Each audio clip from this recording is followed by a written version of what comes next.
अस्सलाम वालेकुम वरहमतुल्लाहि वबरकातुहू। बिस्मिल्लाहिर्रहमानिर्रहीम। आज हम बात करेंगे क्या हैप्पी न्यू ईयर कहना इस्लामी तौर पर जायज़ है या नहीं। ये एक ऐसा मौज़ूआ है जिस पर मुख्तलिफ नज़रियात पाए जाते हैं, लेकिन उसका फैसला नीयत और तरीक़ा कार पर मनहसर है।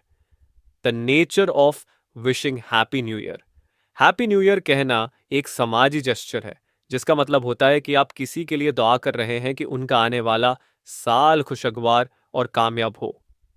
If the intention is to spread positivity and goodwill without copying non-Islamic religious practices, then many scholars say there's no harm in it. Quran में अल्लाह ताला फरमाता है, वक़ूलू लिन्नास हुस्नन and speak kindly to people. सूरा अल-बकरा 2:8। इस आयत से मालूम होता है कि दूसरों के साथ अच्छे अल्फाज का तबादला करना इस्लामी तालीमात के मुताबिक है। The problem with non Islamic practices.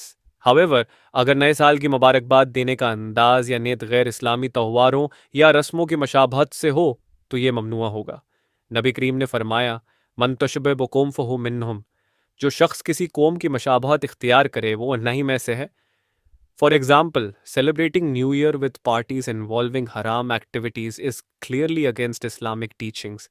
लेकिन अगर ये सिर्फ खैर ख्वाही का अजहार है तो ये जायज़ है। Islamic alternatives. इस्लाम हमें हर वक्त दुआ और खैर ख्वाही का हुक्म देता है, न कि मखसूस तारीखों पर।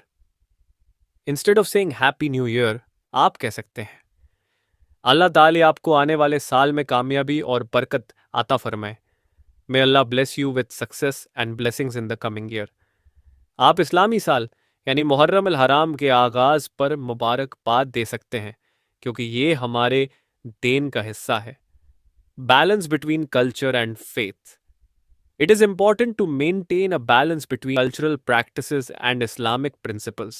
If a simple greeting like Happy New Year doesn't compromise your faith or involve haram acts, it can be seen as permissible. लेकिन हमेशा याद रखें कि हमारा असल मकसद अल्लाह की रज़ा हासिल करना होना चाहिए। आखिर में, हमें नियत और अमल दोनों को इस्लाम के मुताबिक रखना चाहिए। अगर नीयत खैरख्वाही की हो तो हैप्पी न्यू ईयर कहना हराम नहीं, लेकिन अगर इसमें गैर इस्लामी रसूमात या अकायद की तकलीद हो तो ये मना है।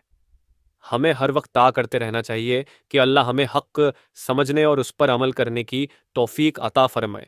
जज़ाकुमुल्लाह खैरन।